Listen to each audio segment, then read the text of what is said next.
Welcome to Dance Specific Talks. This podcast is made for us dancers, and our goal here is to inspire dancers from all over the world to become better, both on and off the dance floor. We want to provide you with a platform where we dancers can share and learn from each other. So let me introduce to you your host for this podcast, Teaser, and remember as always, by dancers, for dancers.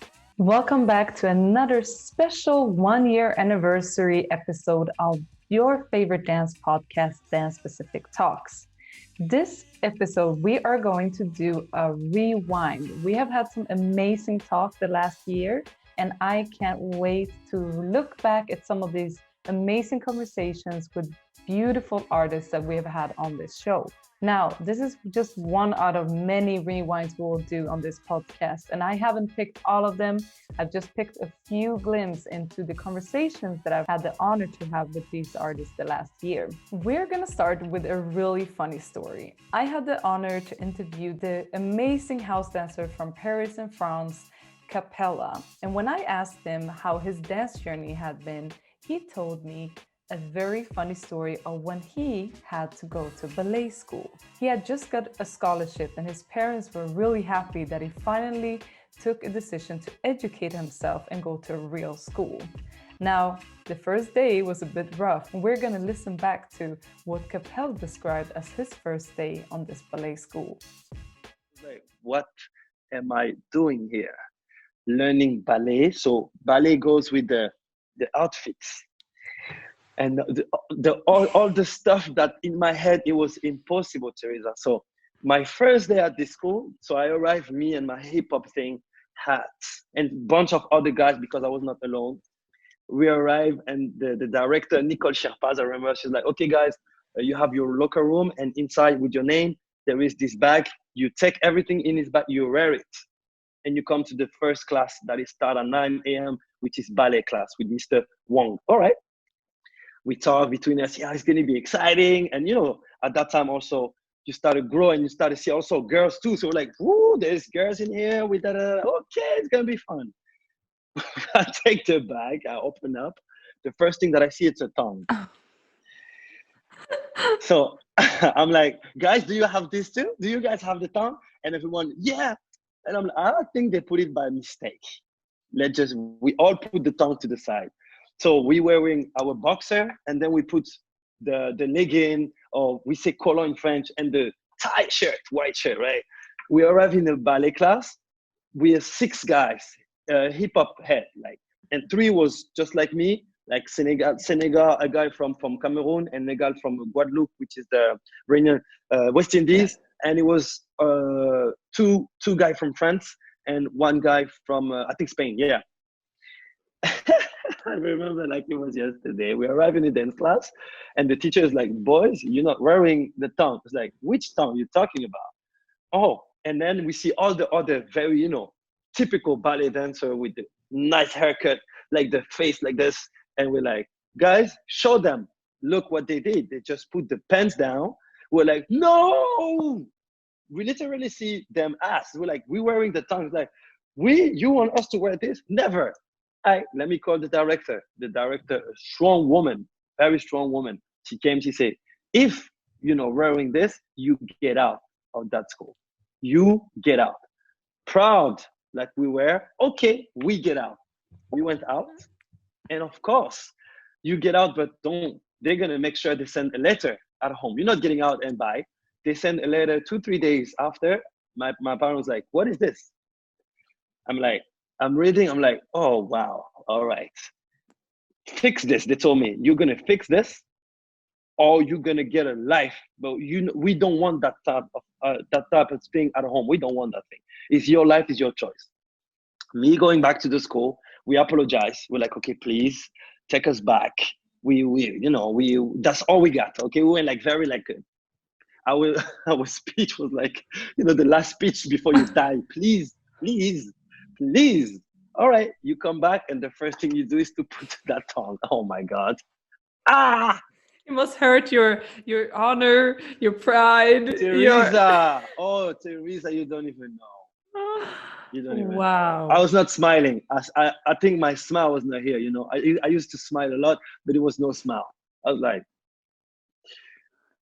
Yeah, so I had to wear that thing to fit a year, 2 year learning. And that process was amazing because first year was discovering, second year was accepting, and third year was like, okay, I know now what I want to do. I hope you like that story. We're going to move on to the first ever interview I had on this podcast. The whole reason why this conversations even started was because my friend Sebastian from Be Fit And Sensual has a really incredible story of why he does what he does. And I asked him how he came over some of the hardest years in his life. Let's hear back what he answered on that question. People think that diet is just a nutrition, but diet is everything. It's like what you everything that you consciously or unconsciously take in, like what you're listening to, what you're reading, your surroundings, water, nutrition, as in food, sleeping, breathing. Like I was smoking cigarettes, I stopped smoking cigarettes. I started drinking more water. Like I said, I started tracking my food better. I started training. I started reading more. Like I didn't read a book until I was 21. Like I could count on a hand how many books I read before I was 21. And now I consume at least a book a week. At least a book a week on a bad week, because I listen to a lot of books also. So yeah, definitely. I always say that I ran away from anxiety because I started running. Like that was my thing. So I started running, then I started weightlifting, and it definitely wasn't okay. I just started going to the gym and everything becomes easier. Like I could go to the gym, then 5 minutes of work, boom, I get an anxiety attack. I had to call my friends. They had to call and pick me up. And I'm back the day after. Like I try again. I could do 6 minutes, then I had to sit down. Just anxiety, like cold sweating. Go back home. Go to the gym the day after again. A little bit better. Go back home. Panic anxiety at home instead. So it was just step by step. Like it's continuous work on trying to get better, really, or not even trying, like being better step by step, actively, but trying to find a solution. That's like searching for a solution. It's like, what is happening here? I don't like the word trying, because trying is a hobby. Because like I always say that trying is a hobby, because I wasn't trying to find something. Like I was actively searching for something. I was actually actively searching for a way out of that dark space that I found myself in. And yeah, like just through mentors and training was definitely my biggest things. The reason why Sebastian even started Be Fit And Sensual is both because he had his own story overcoming and battling anxiety attacks, but also because he was missing coaches and mentors that were also physically training him as a dancer. Now, when you start up a new company, it's not always easy. And someone who knows this is the world champion of Kizomba, Chamalo. When he started out, we met, he did not know any English whatsoever. And today he's running a very successful Kizomba dance school here in Amsterdam in the Netherlands. But it wasn't that easy. I asked him how it was for him when he came and was gonna have his first ever class here in the Netherlands. And I got a very interesting answer back. First time that I teach in the Netherlands was a scary one, because I came over here, so people knew that I was the French champion. So I arrived, I opened my tryout, and back in the day, you just needed to show up, but I wasn't ready for this. So I get 80 people straight. So I was like, okay, but not only this, 80 people straight, but you have like 55 ladies and 25 men. And you're in a situation you need to be creative right now. Otherwise, it's going to be a total mess. And I was feeling the pressure over here, sweating on myself. I was like, okay, what should I do? What should I do? And you get creative. And I'm a thinker. So when I know that something didn't went good, tomorrow I'm going to make sure that it's going to be way better, that you forget what happened yesterday. So it was hard. For me, it was a really bad one. I was down, but I put my head up and I said, you know what? It's just the first step. stand up, and move forward. Today, Chamalo has had so many more workshops, and he has found systems to equalize the imbalance he had on that first workshop, but we all have to learn. Another dancer that I have been interviewing is the very beautiful confidence coach, Bukky Ayo. She started out as a dancer as well, wanting to give higher classes that she felt was missing in Amsterdam. Today, she's running coaching of entrepreneurial females and have dancing as a tool in the confidence coaching. But how did she get there? Well, 6 months into her company, she had an insight, and we're going to hear this little story of how Femtitude came to be. I realized, okay, I want to dance, and this is something that I do because I want to do it. But as along the way, I realized that other people were struggling with different things. And I thought, okay, I've been struggling with these things, but like years ago. Why don't I help them in that way so I can add value to a class instead of just teaching them dance moves, which they will forget in maybe 2 months because they haven't practiced them. But instead of teaching them dance moves that they will forget, I can teach them value, which they will remember and will maybe even use for the rest of their lives, I think it's a beautiful thing to, when somebody I remember this because someone wrote it on a paper once towards me, and I was like, oh my God. So I think it's a beautiful thing when someone tells you that I'm going to remember you forever. I was like, what? You have an impact on someone like that. And I think that if you can have a lasting impact on someone to change their life for the better, I thought, why don't I make that like my goal, to have impact on these women so they can live a better life. And I mean, yes, a dance class on its own does that too, but I think it does that maybe a little bit more temporary. So I decided that since a lot of these women, I mean, we created a safe space for women of all shapes and backgrounds. And then there was still this one thing that we all had in common, was that we had maybe a lack of confidence, or we didn't know how to pursue our dreams, or whatever it is. There's so many things we teach in the program, but the thing is that we all have this thing in common. And I thought, you know what, why don't I incorporate that in the classes so it becomes more than a dance class? And what I see now is that how Femtitude is working right now is it uses dance as a tool, to add the intensity of giving that impact and the value. And it's not just like a dance class with confidence coaching. It's more like coaching where we use dance as a tool, and body movement as a tool to reach that same, that same impact level that you can use for the rest of your life. Being an artist in whatever discipline means challenges. And one who knows about challenges or taking a leap of faith is no one else than King Charles. He is the footworking dancer from Chicago, and he has had a long background of performances, workshops, battles, and much, much more. But when I interviewed him earlier in 2020, I was very, very excited to hear about the audition he made to come into Madonna's tour. I love his storytelling, and I hope you're gonna love it too. Let's rewind when he went to Madonna's audition. The audition process for a Madonna tour is no joke. It's like 3,000 people for 3 days. I mean, people on stilts walking past you, like with capes and boobs out with flaming hoop things and just animals. And, you're like, what's going on? I came in there with like a white t-shirt. I had braids. We went to the front desk to sign up. And they were moving so fast, they didn't even look at me. They were like, okay, agency and name. I was like, huh? My name's Charles, but hey, did you say agency? Agency? You don't have an agency? Okay, somebody give me a white piece of paper.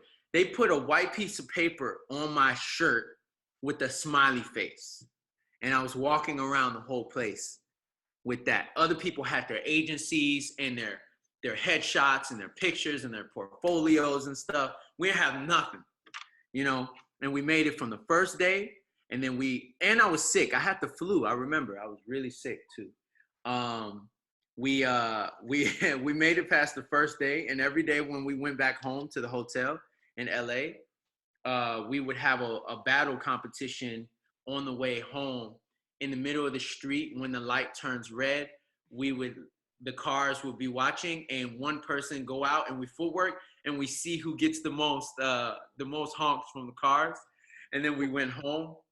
We didn't think we were gonna book a Madonna tour. We thought we were gonna go back to Chicago and say, yo, guess what? We did a audition for Madonna. That's it. You know, we didn't. So second day, we had to learn choreography. And me, I was a good dancer, like natural good dancer. Like I had good groove and I can like catch on to what you're doing. But I wasn't clean like in choreo execution. Like I wasn't super, super clean. But I can pick it up, you know. My other friend, look, the last day they split us up. Oh, I have to tell you this real quick before they split us up. So on the last day, Madonna finally came. Madonna wasn't there for the first 2 days. She came on the last day. She sat on the front of the table and she had her arms crossed and she said, okay, I want everybody to get off the floor. I want to see the jukers from Chicago. She called us jukers. We were looking around like, they were like, yeah, I think she's talking about you guys. So we got on the floor. It was just us three. And she said, so I have a new song that I didn't release yet, and it was produced by Pharrell Williams. And I want to see what you guys can do to it. You ready? I was like, we're always ready. I whispered to my friends. I was like, okay, TJ, you do that footwork routine with me that we practice. J-Ron can't do that. J-Ron couldn't even do a routine. So I was like, he can't do it. So we're going to slide, and then he's going to slide through and just kill it in the freestyle. So that's what we did. We did our routine. Then J-Ron came through the middle, and he went so crazy. He was kicking his legs over the table, the judge table, over Madonna. Like, we were just going crazy. And so they were very impressed. And then they split us up, and they put us in different choreo groups. And this was the scariest moment for me because I watched both of my friends mess up really, really bad in the choreo. J-Ron messed up so bad that for like, I think it was like 8 counts of 8, he didn't even dance. He was just standing there, and the other 3 dancers were killing the choreo. But after you finish the choreo, you have to freestyle.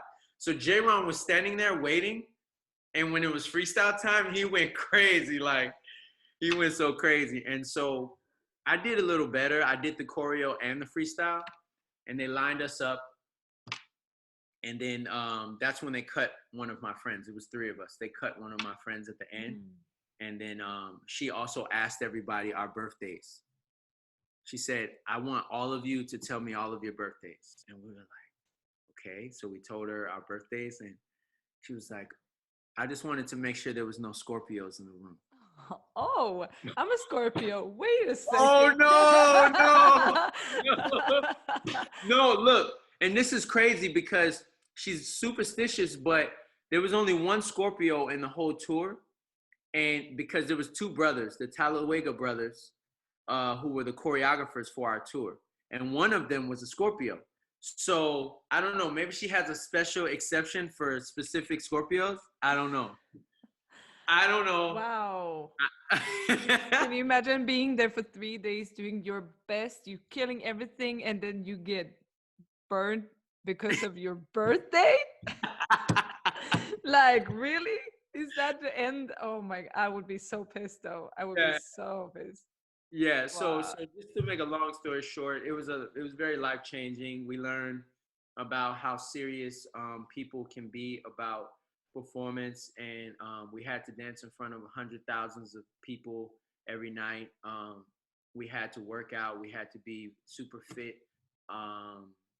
and everything was like this. If they're asking for something, it's like this.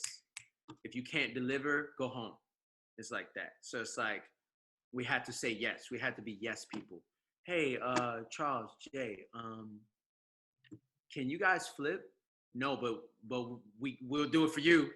You know, like I'm just using an example, but we had to be like ready for anything.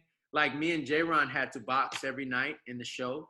So we had to get a personal boxing trainer to teach us how to professionally box because we were sparring with no gloves and we had to aim for each other's faces. And if we missed, we hit each other in the face.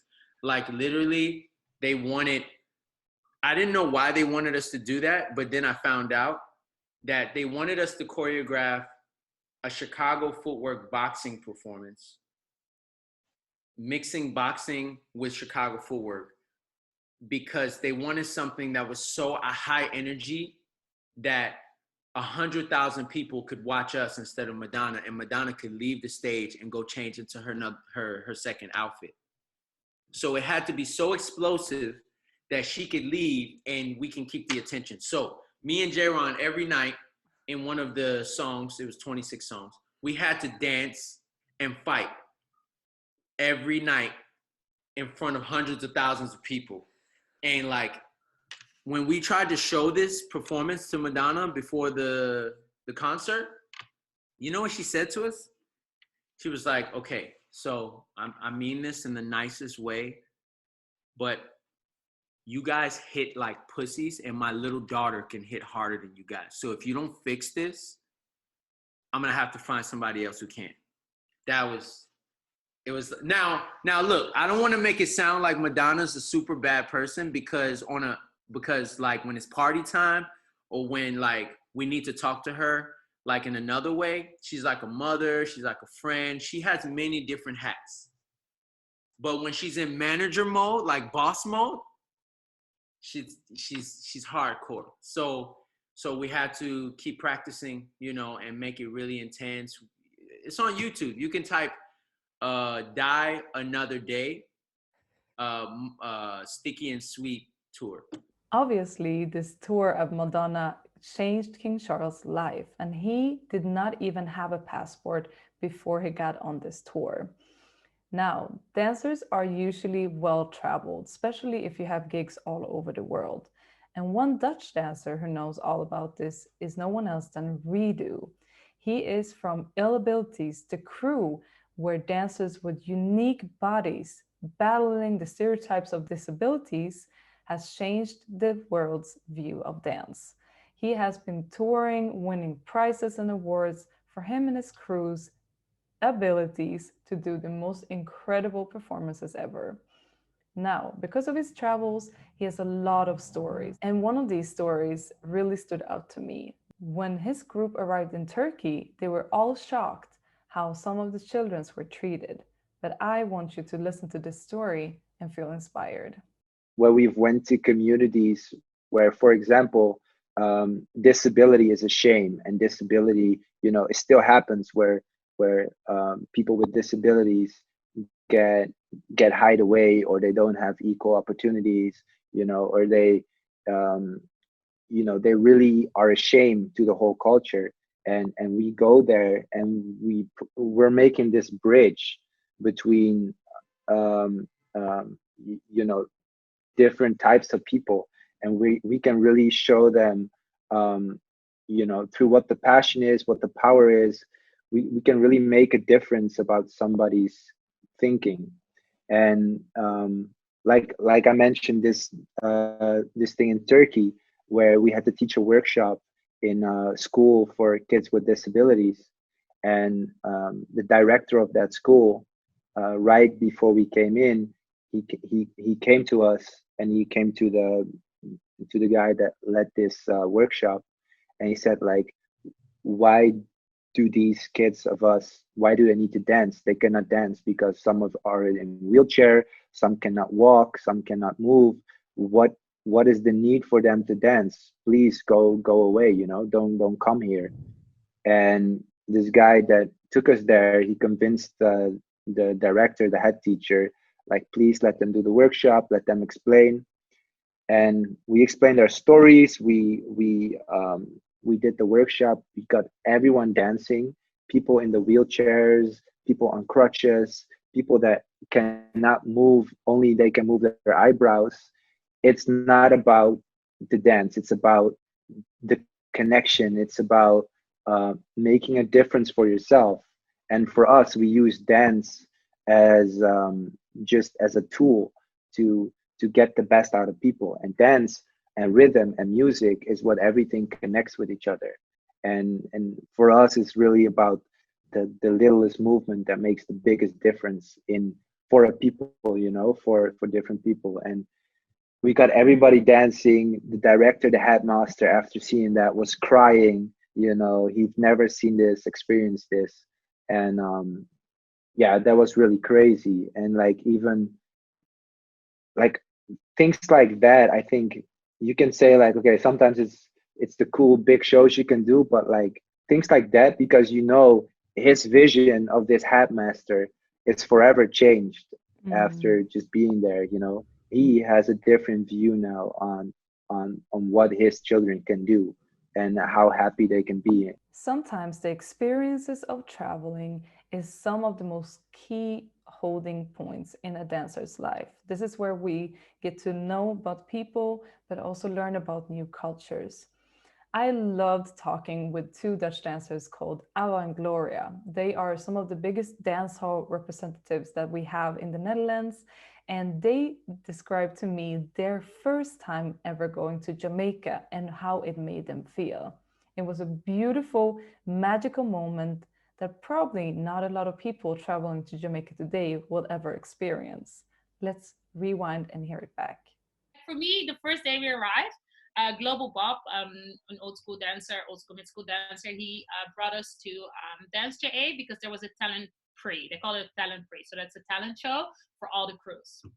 We didn't know what to expect. We went to Jamaica without knowing where we were going to sleep or what it looked like, without knowing where to take classes. We just went. We didn't know anything. So he brought us to this talent pre. We left our phones at home because we were afraid that we would lose our phones or stuff. So we didn't have anything to film it. And we arrived at the spots, and literally every single crew that we were studying was there. And for us, it felt like, at least for me, it felt like I was looking at a YouTube screen, because like all the crews were vibing together, and that crew was there doing their stuff. And we were just sitting there, and I'm like, oh my God, where are we? What is going on? Like, we couldn't realize what was going on because we only saw stuff through YouTube, and there was not a lot of footage back then on how now you're going to go to that class and it's at that spot because I've seen it every day on Instagram.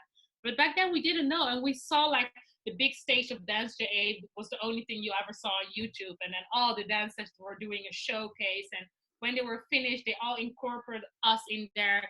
They were all teaching us their moves because they were so excited that someone from Europe was there and they could teach us the steps, and we were like, what is this?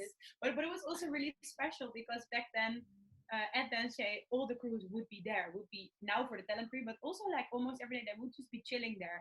And that's actually not something that's happening right now. Like you can see all the dancers at parties, like before Corona, but back then you would have that space, and all those dancers would be there, and they would all be vibing with each other.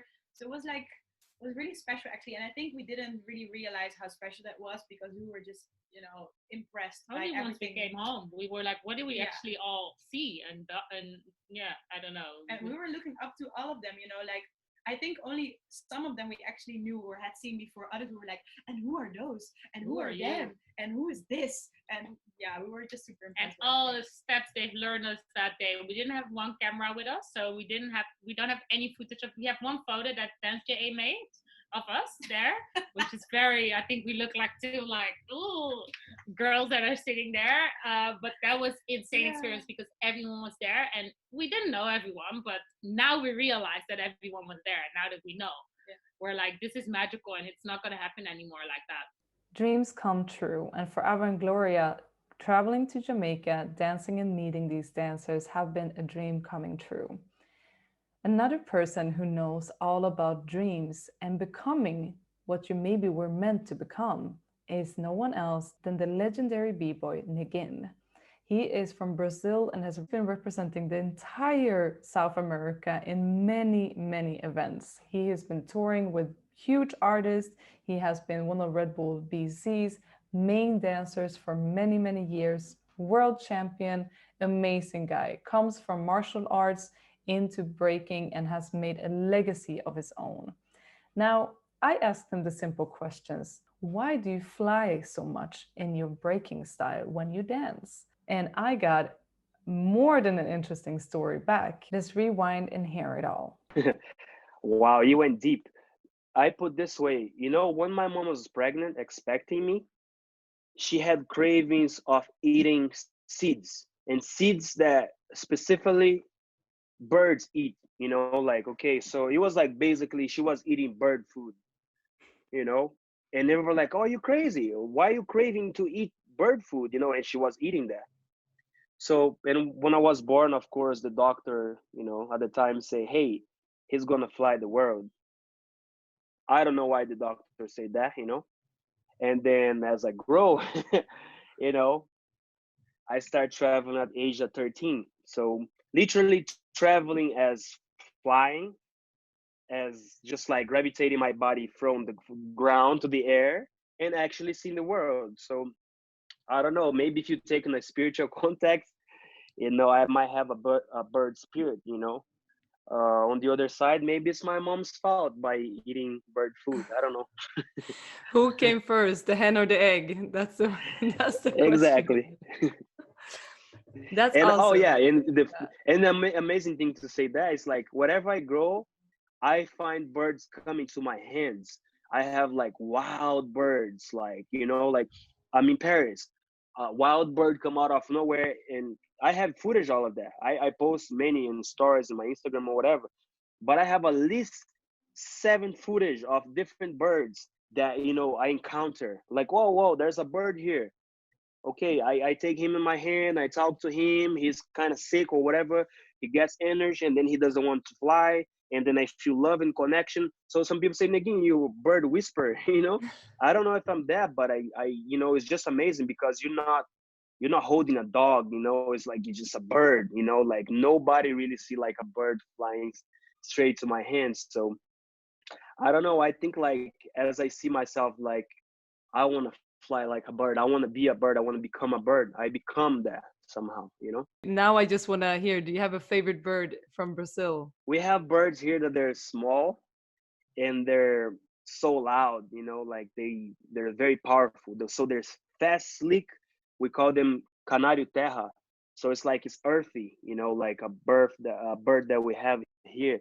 And he's my favorite because he sings very loud and like very territorial, like, hey, I'm here, I'm showing off my talent, you know and that's like a powerful way because that's what I am as a person. Like I show off not because I want to show off, say like, hey, I'm Neguin, I'm this and this and that. It's like, hey, look what I do, and I'm the voice of this beauty that I have. So if God gave me a gift to share to the world, I'm gonna be loud and be fast and be flying around just like I am. So I think it's the similarity that we have. So I would say I have a favorite bird here, Canario Terra. I love to hear this story by Neguin, and he really is a bird on the dance floor.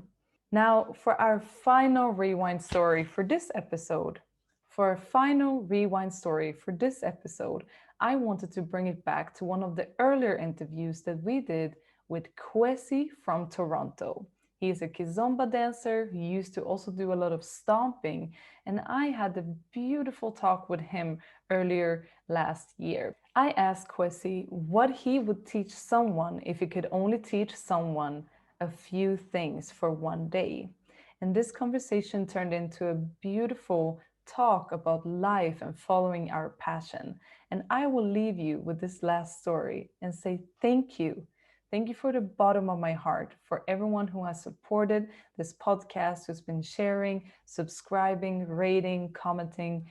I do this for you, and I do this for the love of us dancers. And I am so incredibly proud. Thank you from the bottom of my heart. Keep listening, keep sharing, keep subscribing, and tell a friend because we want these stories to come out to the world. Now, sit back and enjoy the last story of this episode, and see you next week. I found in my personal life that people are more attracted to you when you are your authentic self. I remember there was a time in my life where I was silly. Like I felt people only liked me because, you know, at that time I was really muscular, and also at that time I used to dress really nice. I used to wear like expensive clothes and blah blah blah. And I thought people were only attracted to me because I had those characteristics. Then I remember I was reading a book and it asked me to call some of my friends and find out why they were friends with me. So I did, and I had a list of what I thought they would say, and none of them said anything on my list. Uh, they talked about who I was as a person and how I've impacted their life. And that, man, that changed everything. That's when I just started focusing on being me, you know? Unfortunately, I stopped working out as hard. And also, unfortunately, I stopped dressing as nice as I used to. I mean, if you see me on the dance floor, you see me in track pants and like a tight shirt or whatever. Just because now I don't care. I'm like, this is me. I'm comfortable doing this. I know I don't look as flashy as someone dressing in a suit, but when you come and dance with me, this is me. This is the raw me, you know. And I'm here to have a friggin' good time. Again, from another book, this has really changed my life. It told me to think about a time, think about the future, and think about yourself at your funeral, and you're in your casket. What would you want the most important people in your life to say about you? And you know, I wrote down all the most important people and what I wanted them to say, and that's how I live my life now. So the third thing I would share is don't be consumed with today.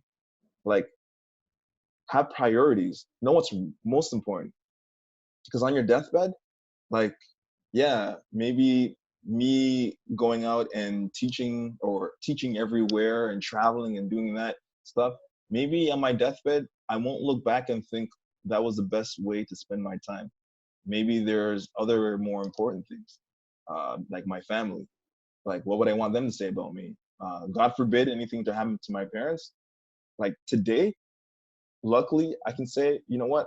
I'm at peace. Like I've done everything that I wanted to, and I won't feel bad. You know, in terms of my friends, in terms of my career. So yeah, that'll be the third thing. Just to prioritize what's really, really important. Don't get consumed with what's in front of you. You know, social media, blah blah blah. Like at the end of the day, if you're in your deathbed, that shit doesn't matter, man. It doesn't matter. Yeah, so I'll say those three things. I'll share or I'll try to teach those three things. It's really good. First of all, I definitely would love to do that, calling my friends and asking them. You know, that's a great exercise, and also the one, you know, pretending that you're laying in your casket. Um, yeah, I kind of also just want to thank you by sharing something back about that. Yeah, please. So about almost exactly 1 year ago, my father passed away, and Oh, wow. he had Condolences. lived this amazing life, you know, like super business oriented, you know, was like a Mercedes truck salesman, had his own companies and all of those things. And in the age of 57, he found the tango and he fell in love with tango, Argentinian tango. And for the first time in my life at that time, I felt like definitely that we could connect, because suddenly he could understand, you know, why I was spending so much time with dancing, even though we were not dancing the same styles. Mm. And he just went for it, you know, like he went to Argentina multiple times. He started to teach in the age of 60 years old. And Wow. he definitely just went for it. And 2018, he followed my dance group for the first time to one of our performances abroad. And we That's performed in crazy. Dubai. And Wow. brought my dad there. He got to see everything, you know, super proud, standing with his film camera. And even though it was Yeah. a salsa bachata kizomba festival, you could see him dancing tango with like some of the ladies around the kizomba floor. Super cute. And when he died, we found a letter at the last letter from him, and he said, "This is what I want you to write on my funeral." Or on my gravestone as well. And it said, I've been dancing tango with the stars, and I've been enjoying every minute, and I don't regret anything. Wow. So out of his almost 75 years of life, of all these businesses, of, you know, owning this and owning that and getting all those things, in the end, it was like his passion for dance and that freedom that it gave him that was on his gravestone. Wow. That's awesome. That's amazing. So I just wanted to share that because I think no, like that's so cool. what we're talking about here is like some super real things, and money or not, as we're living the dream, and we don't want to live with regrets, you know. So right, that's so true. I mean, if I could just say one more thing, like for anyone who's watching, again, I got this from another book. One of the worst things in life is to put your ladder on a building, start climbing, and then when you finally get to the top, you look over and you realize you climbed the wrong building. Like you can't get that time back, you know. So that's why I think like it's really important that you figure out what's really important right now, and you put your ladder on the right building, so to speak, because a lot of the other stuff that's out there, it doesn't matter, man. It doesn't matter. Like how much, I mean, money is great, but you can't replace happiness. Like I said, if someone to offer me $1 billion today, I'd be like, no way. I love what I'm doing. I love who I am. I love the situation that I'm in. I'm super happy, you know, and I wouldn't trade this life. So yeah, you know, money is great, but there are a lot of people who have a lot of money who are miserable on top of that. And so yeah, just really focus on what you really want, what makes you happy, your passion, and you won't regret it. don't forget to click subscribe, comment below, and give us a rating or review. We have a Facebook page, YouTube page, and we are on Spotify, Google Podcasts, iTunes, and all the other podcast platforms. We also have an Instagram, so don't forget to tag us in your favorite episode and share it with the world, because we read all of it.